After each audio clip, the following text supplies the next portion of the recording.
is Monte Huebsch in conversation with Drew McPherson, the General Manager of iSeek Plant. Hello, today I'm talking with Drew McPherson, the General Manager of iSeek Plant, and we're going to cover off everything about wet and dry hire. Drew, can you first tell us the difference between wet and dry hire in plant and equipment? Yeah, sure. I'll do my best. I think one of the analogies that I like to use is with wet and dry hire is assimilating it with hiring a car. So dry hire would be the same as if you needed a car and you needed to drive and you needed to get someplace. You would, a dry hire arrangement would be the same as going to Hertz Rental and renting the car. In a dry hire arrangement, you drive it and you pay for the fuel and you pay, like a daily or weekly rate to rent the machine, or in this instance, the car. Whereas wet hire would be more like if you wanted to get someplace, you'd call an Uber and somebody else would come along and drive the vehicle for you and pay for the fuel, and you just simply paid an hourly rate or a per kilometre rate for the car. So wet and dry hire is the same. Dry hire is you drive it yourself and supply the fuel, and you pay a weekly or monthly rate. And wet hire is an operator comes with that machine and does the work for you, and you pay them for their time. Now, I love the analogy of renting from Hertz or Avis and Uber. Is there anything else that's typically included in wet hire when it's not a personal vehicle like I drive, but the machinery that you folks make available through iSeek Plant? Look, wet hire is you're paying for a service and you're paying for the skill of the operator, I guess that's how it differs from driving a car. Anybody can drive a car and everybody's quite proficient at driving a car, but a lot of the time you have a preference for wet hire because the skill in the operation of the machine is very important. So I guess that's one of the differences. Yeah, that's a really good one, because I'm comfortable getting in a rental motor vehicle, but if it's a big piece of heavy machinery, obviously, and there's so many different varieties, being familiar with that piece of equipment and then having skill to operate it would be a real plus, I would think. Yeah, absolutely.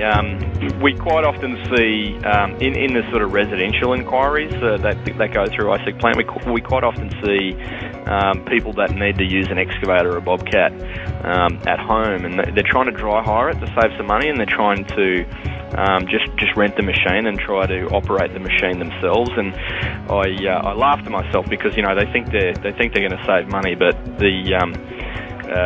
if they were to just get a wet hire guy in, what would take a wet hire owner-operator who drives a machine every day of the week, it might take him 4 hours to do the job. Somebody who's unskilled and needs to learn how to operate the machine, that's going to take them 2 days, and they're going to leave a huge mess and probably break something. So I think it's false economy sometimes when people preference dry hire. Right. Now, iSeek Plant trades all across Australia in virtually every state. So are there any rules and regulations relative to wet and dry hire, and do they vary from state to state? Rules and regulations are fairly straightforward. You've got to be ticketed and competent to operate a machine. So whoever's operating the machine's got to prove not only that they have a license to operate it, but they're competent to operate it, particularly on construction sites. And competency is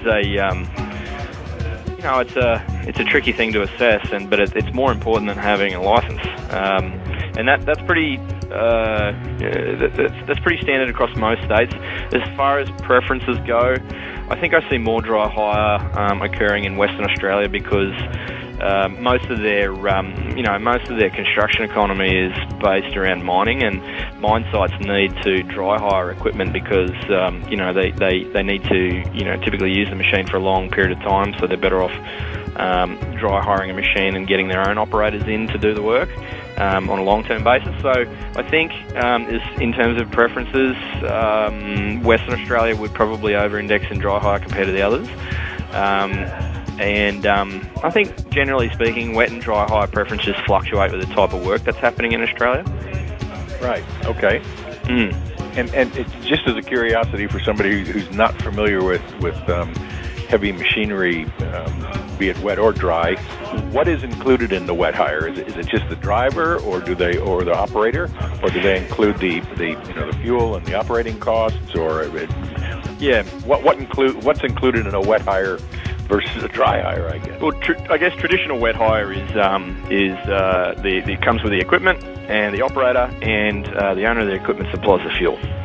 So that's a typical wet hire agreement. There is, grey areas, and there is flexibility with most, contracts in plant hire.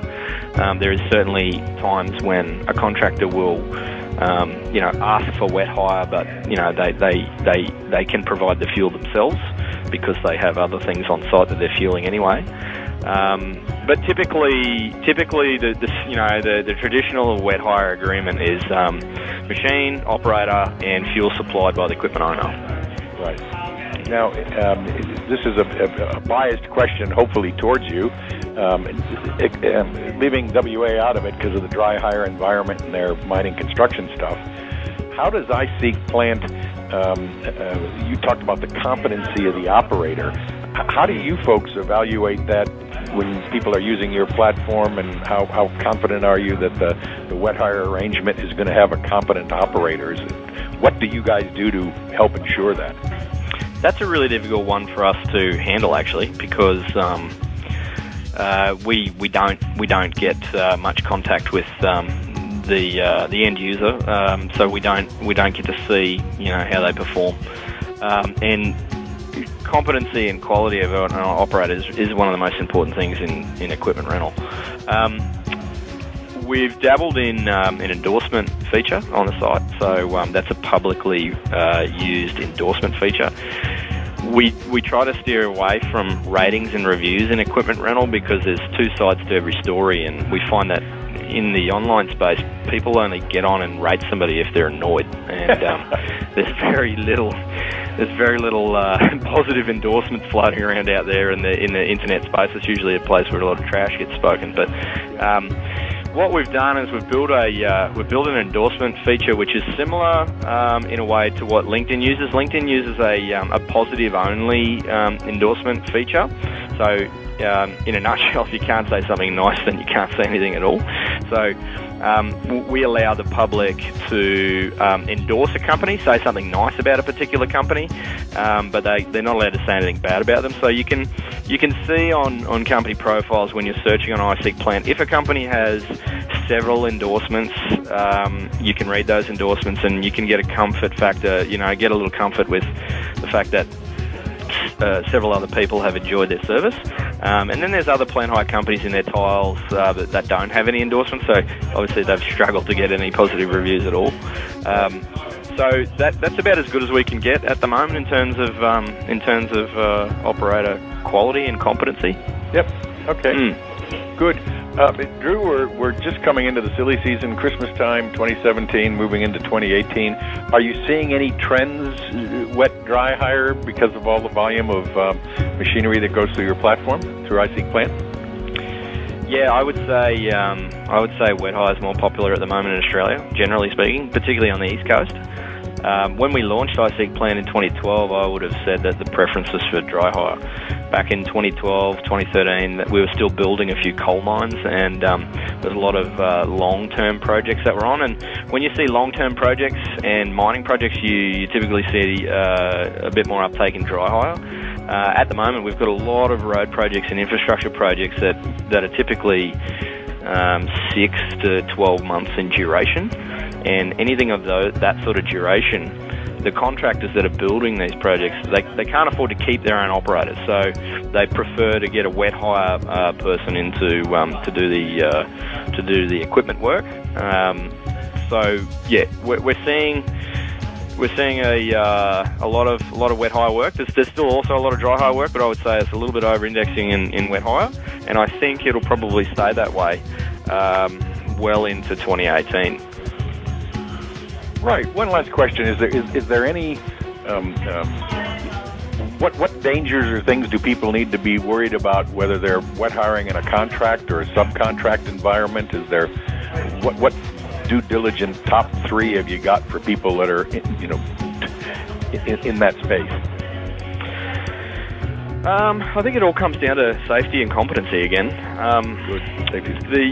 The wet hire, the thing I like about wet hire, and the thing that I liked about wet hire when I was renting equipment as an engineer, was that the wet hire operators are typically smaller companies, and for short-term projects,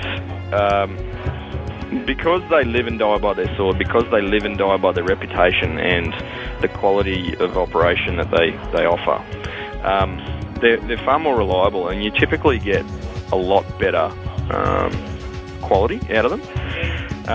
That's not to say that dry hire suppliers don't supply quality, but I'm just saying, I guess the jockey that's operating the thing is more likely to be of higher quality when it's somebody who makes their bread and butter out of operating a machine. Right.